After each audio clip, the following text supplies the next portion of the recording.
We all have them. They wiggle their way into our writing, and sometimes we don't even see them. They are hiding right there in plain sight, and we never noticed them. Hi, my name is Patricia Charpentier, and welcome to episode 68 of the Life Writers Vlog, where you can find inspiration and useful tips to help you write your life stories. On this first Thursday of the month, we flipped through the pages of my book, Eating an Elephant, Write Your Life One Bite at a Time, in search of a tidbit to help us with our writing. Today, I have landed on bite number 101.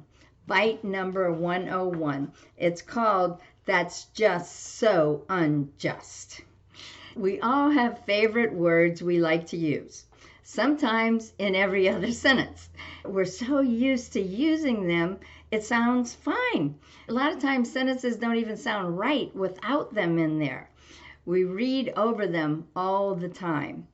I have a word I use unconsciously, and it finds its way into too many of my sentences. Let me read this paragraph to you out of Eating an Elephant and see if you can guess or hear what word I'm talking about.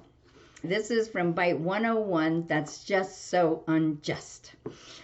Just like we have our favorite mistakes we make repeatedly, we usually have a handful of words we write into every other sentence. For me, it's just. My friend and fellow writer Elaine pointed out my affinity for the word, and until then, I hadn't realized just how much I use just. Just is a great word. It fits just about everything. Even Nike thinks so. Just do it. My four-lettered friend turned up way too often, and I just had to thin him out. Okay? Yes, just is my favorite word, and it really can plague me. Many sentences just Now I've said it again. Many sentences sound so much better with just in them. Other times I sprinkle just around without even noticing. Not long after Elaine brought my attention to how many times I use just, I bought a program that identified how many times you use a particular word in a story or a book. And it opened my eyes. I ran my book through it, and it highlighted every time I used just in my book. I was appalled. I never noticed that before. All those sentences sounded so much better to me with just in them. I was really grateful for Elaine pointing this out to me, but I was somewhat embarrassed as well, writing a book about writing and filling it with all these empty words. This program also highlighted a few of my other favorite words, like very, really, kind of, quite, like, that. Then came the work of breaking those bad word habits. Now I pause when I write very, and I remember what Mark Twain said about it. Substitute damn every time you're inclined to write very. Your editor will delete it, and the writing will be just as it should be.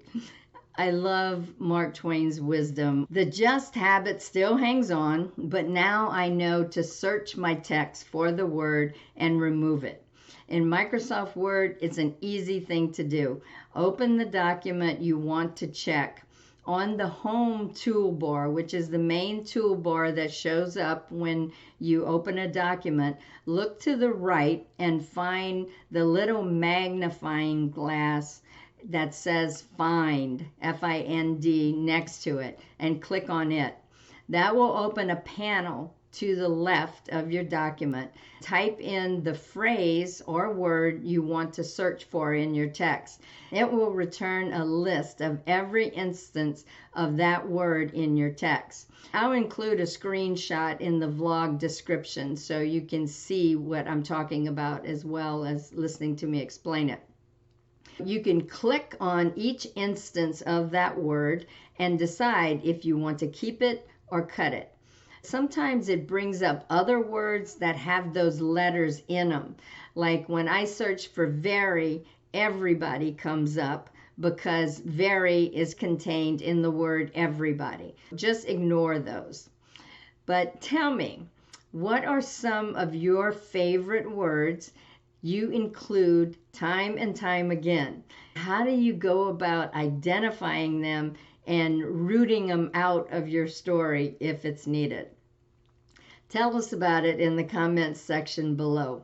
But remember, even if very, really, kind of, and others abound in your text, the only way to do this wrong is to not do it at all.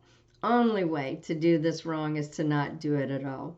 If you like what you just watched, sign up to be notified of future vlog posts and upcoming events. Use the buttons below to share this episode on social media or with a friend who might enjoy it.